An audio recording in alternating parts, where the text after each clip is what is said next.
Good morning. Good morning, guys. So we just woke up in Uluwatu. We've been in Bali for about a week now, and we have another week and a half left. But this is where we was the highlight of our trip. Being in Uluwatu, we've been wanting to come here for years. We're staying on the beach, pretty much.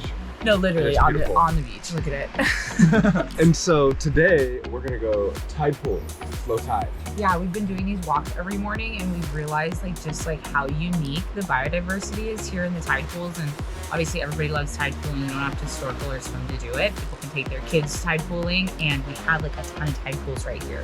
Our beach in front of our villa has a really strong tidal range because it's shallow, and so there's a little inside reef.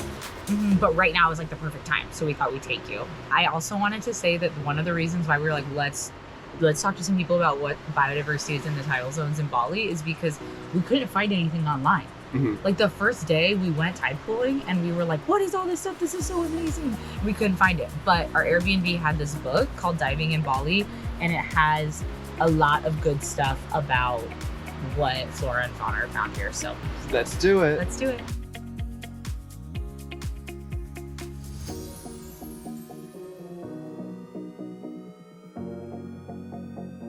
Okay, so when Chris and I travel, we like to spread our things everywhere. And since this villa is huge, we're allowed to do that. So we're on the top floor, and Lexi, our friend, is on the downstairs floor.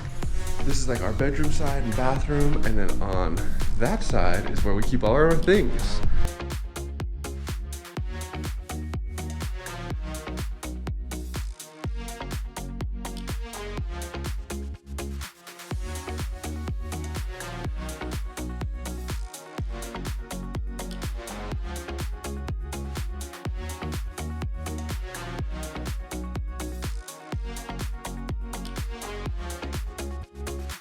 We've been doing beach walks every day since we've been at this villa so far. And we've seen already some cool things. Hopefully we find some more.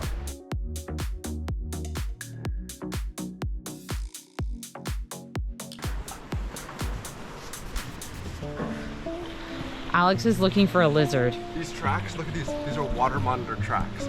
This lizard is this big. You can see his little tail right here dragging along the sand, and then his little paw print as he walks. Oh, look, he came from over there. Yeah, it looks like he came down the beach, came back up, and then maybe in this rock structure a little bit, but I haven't seen them. They're super shy.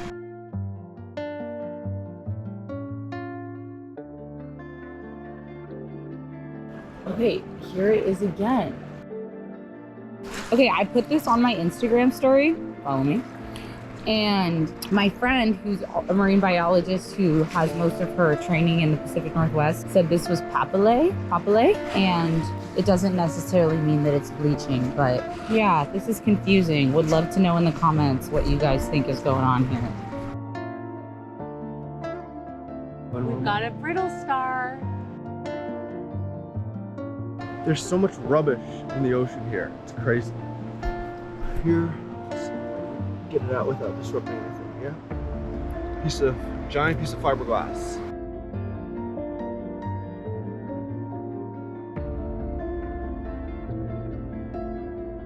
On the first day that Alex and I were here, we went out and snorkeled, and we saw something like this, but that was still alive. This is the skeleton of the coral, or the exoskeleton that's made of calcium carbonate after. So way better to see them alive, but this can still be habitat and protective structures for animals. We'll put him back.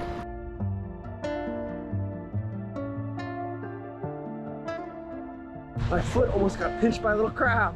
Oh.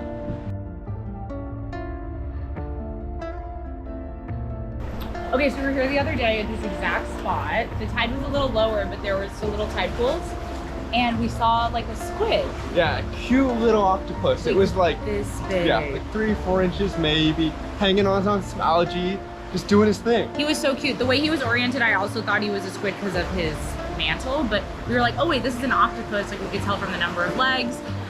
The fish inside the tide pool swam away when we got close, but he stayed. Yeah, he was like, I'm not scared of you, and we're like, oh cool, you're kind of And he had a little kickstand leg, so we were just messing around. We were just excited. It was the first day.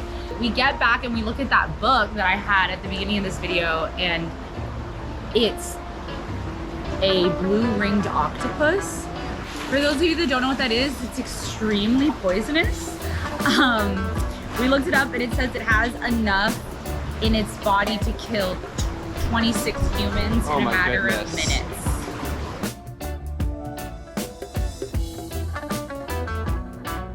Yeah, I try to describe the intertidal zone as like, it's like a protective nursery for a lot of species. It does not, the disruption is mainly the waves when the tide gets higher, but other than that, it's like essentially these protective habitats for small marine life to thrive and to have their own complete species assemblages.